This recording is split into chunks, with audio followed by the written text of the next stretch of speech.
Hi everyone, welcome back to Let's Do Bonsai. I'm Scott Winard.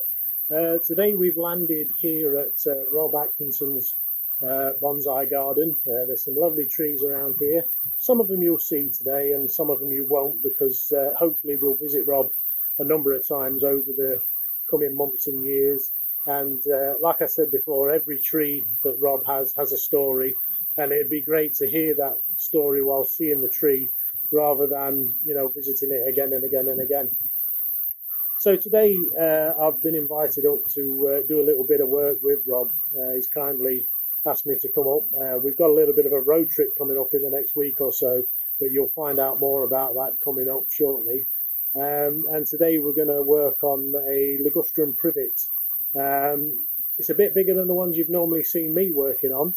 These are proper bonsais. And yeah, let's go and see what's going on.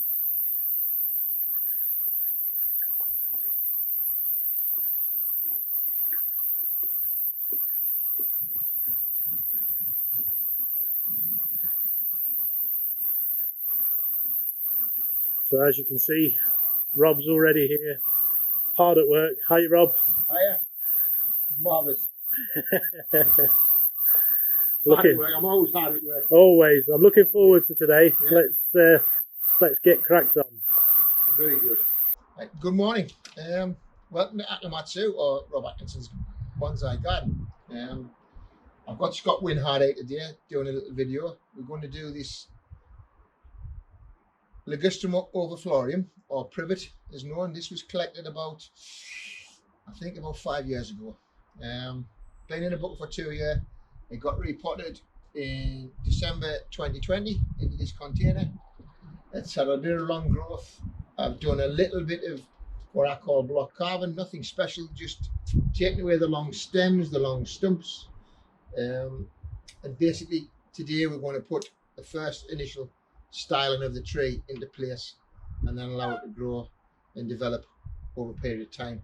There will be an angle change at a later date, or if we get time today, I might even consider repotting the tree and putting it at a right angle. I'm going to tip it over, but I'll do that a little bit later on through the process of styling the tree, because it's very heavy. Obviously it's a very big tree. So what I'm going to do first to start with is basically I'm going to take off what I don't need. I'm going to take all the leaves off the tree so I can see a nice clear set of branches, and then I'm going to start wiring the tree and putting things into place. Yeah.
It's just coming in, it's starting to move. It's a little bit early because it's been slightly in a protected area, really. It's fine. Yep, some of it's budding out quite well there, isn't it? Yeah. So this is a Ligustrum Privet, and its name is Ovalifolium. It's Ligustrum Privet, yeah. Ligustrum Ovalifolium is its botanical name. Privet is its common name.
Take the foot out. Don't need it, means I'm not cutting leaves off the branches and then chopping them off.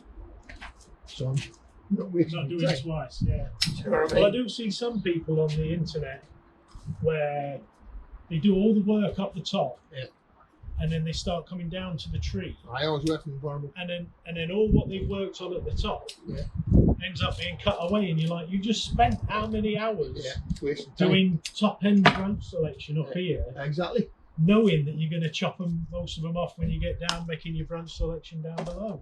Exactly. That's class.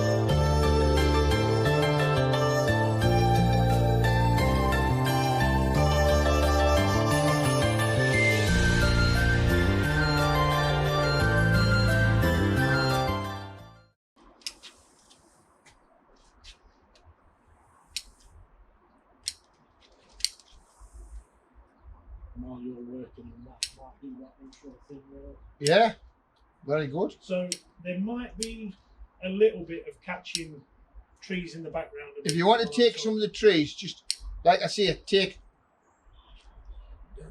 The aim is to not get the trees. Right.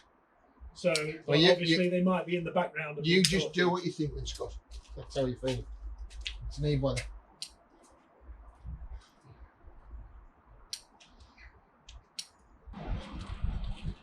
See, there's too many branches in certain areas close together. But until I wire, I don't know exactly what I'm going to need, so I want to leave extra zone. And then when I start putting into shape, if I don't get any breaks, plus someone's there for in case I got a break. Yeah? Yeah. Um, That's it. I mean, I see people make some really serious branch selections early doors, so it's too much. and you might have a branch to either leave on as a sacrificial branch going forward, or like you say, if you have some die off or break, you've got a branch left to take over going forward. Yeah. I'm going to put the angle right just now. I think I'll wait. I'll get a bit of wire on. I think I've got enough to wire with now. Just watching.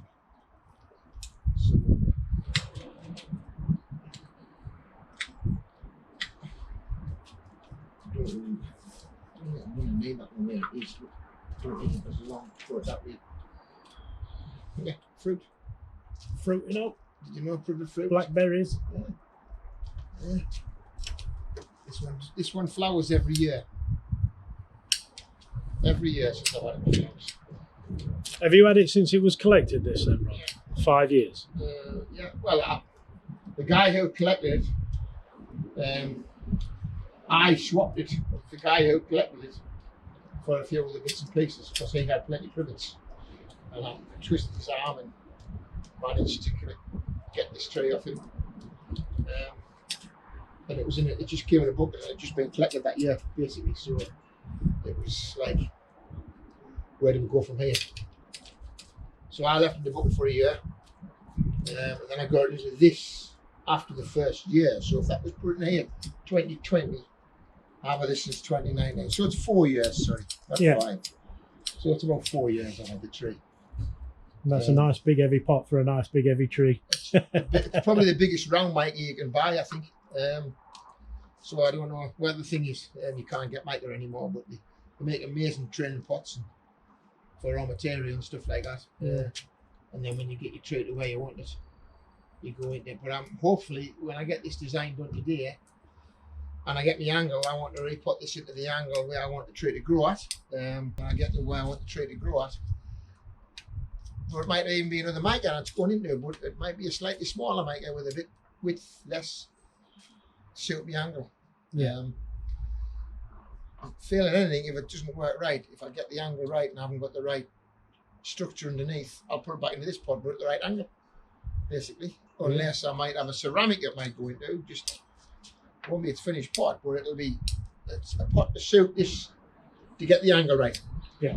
Basically, then I can concentrate on the growth of the tree and see the tree grow properly at where the angle I intend the angle to be.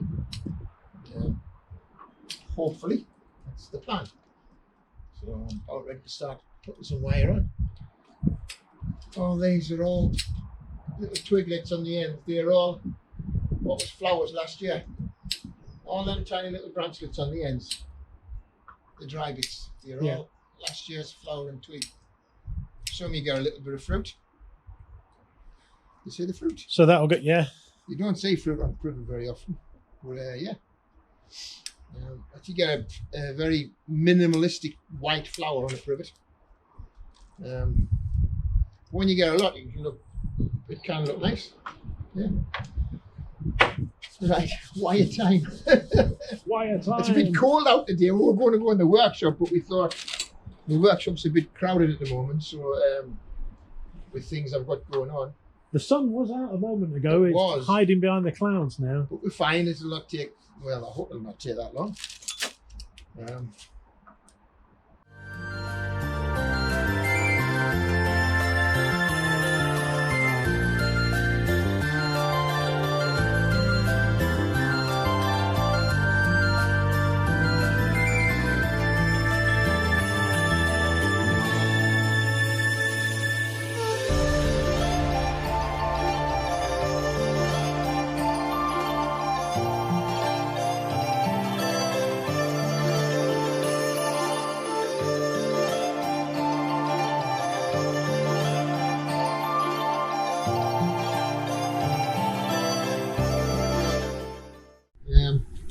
On a conifer, I would normally use copper wire, but for what this needs, I think, for what we need to do, yeah, aluminium suffice. It's not as severe as copper.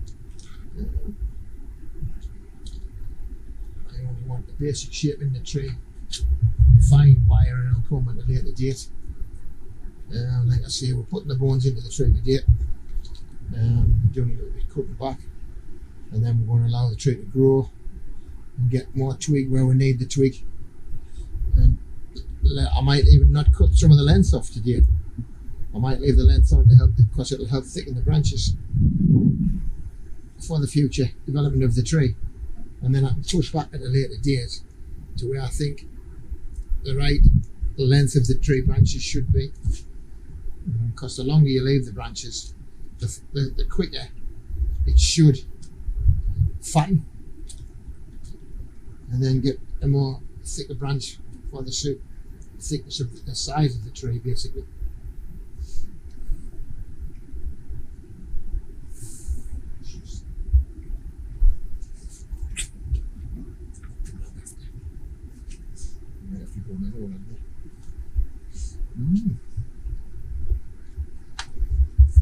It's a strong branch. It's actually stronger than what I thought. That's 5 mil. Yeah, so we'll give it a little bit more.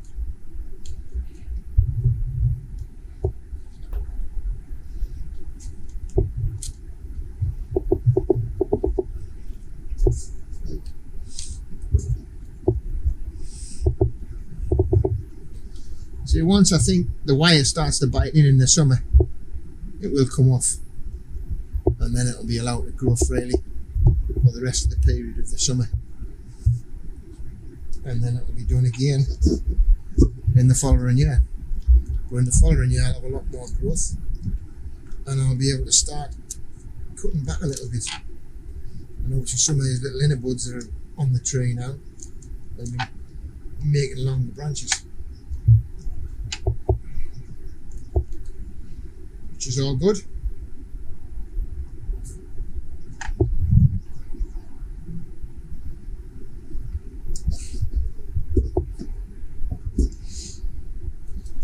Bonsai, to me, isn't all about creating a very, very refined image. It's about getting your basic, because at the end of the day, this tree has never been touched before. So it's going to be a long process to get what you want out of the tree. So as long as you've got all your main branches in the right areas, you develop your tree through the course of a few years, and then you wire your tree as you need to build up your pads. or when you get the right structure there, you start pruning to build up in the pods. And the idea of wire is literally just to put everything where you basically need it for now. Because a lot of this wire is going to be off by the middle of the summer, the way this is starting to grow, because it'll bite in really, really fast. Yeah. Once I start feeding the tree strongly, it'll bite in really quick. Basically. So you've got to watch what you're doing. You need wire to put your branches where you need to put your branches. It's all getting very expensive nowadays. Absolutely. And you're not going to get what you want by using the clip and grow method on this, are you? No, you've got to put your main branches where you need the main branches. Basically.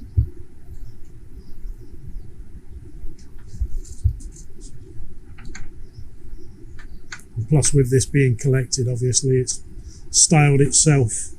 Well, it's been allowed to grow because when it was dug out, it was literally stunk in the ground. It was cut down, it stunk in the ground. So there wasn't a lot of big, heavy branches on the tree. I've let it grow for like 3 years or 4 years, just to get these to thicken. You can see the length they've gone to. My own, I think I could have had a bit more branch structure on it, but I don't think I've actually fed the tree as much as what I should have fed the tree, which is my own downfall, unfortunately. But we'll get there. I've got that much to play with, and I'm not worried. I'm not in a hurry. Bonsai is not about being in a hurry. It's about producing the right finished tree in the right time period. You should never hurry anything in the end. It's, for me, bonsai is a pleasure. It's a thing I love to do. And the more I get to do it, the more pleasure I get out of it. Right, yes. Basically. Which is the way it should be for everybody, really. It is.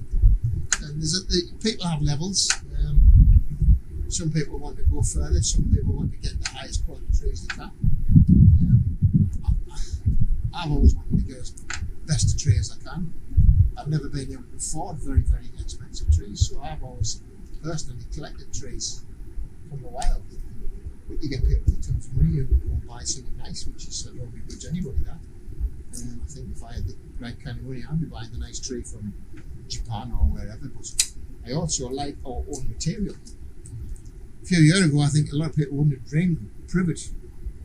Common privet means that's around everybody's heads, literally, will make bonsais as good as what you see. I mean, it's a classic example. It was being the trophy in 2020, Mauro Stenberger has a very large privet, which he had at the show. And if you see that tree, it was absolutely an amazing tree. It was Farley at the last show. His tree's covered on the new magazine for the trophy presentation this year. His privet he's had a long, long time. And again, it's an amazing piece of material. It's just time to develop these trees.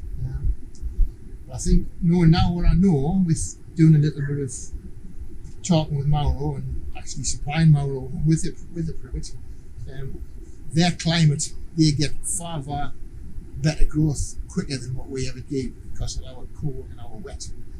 They still grow well, but they don't grow as fast as what they do in the hot country, basically. So we're learning, we're getting better. We get a lot. And I think in the hot country they don't get a lot of privets.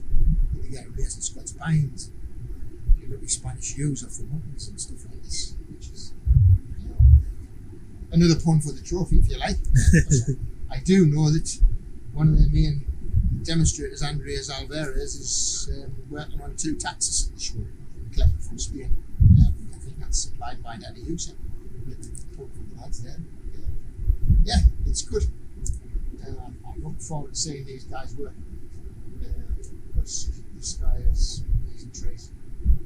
But this is about my privet today, and we're hopefully going to get a nice image at the end of the day. It won't be a short tree, but it's going to be good design. I think it'll be a good design. It'll get the names of a very, very nice future bonsai. And it's like what I like. It's a big tree. I like big trees. I'm not really against small trees. I do like small trees, but I prefer personally large ones.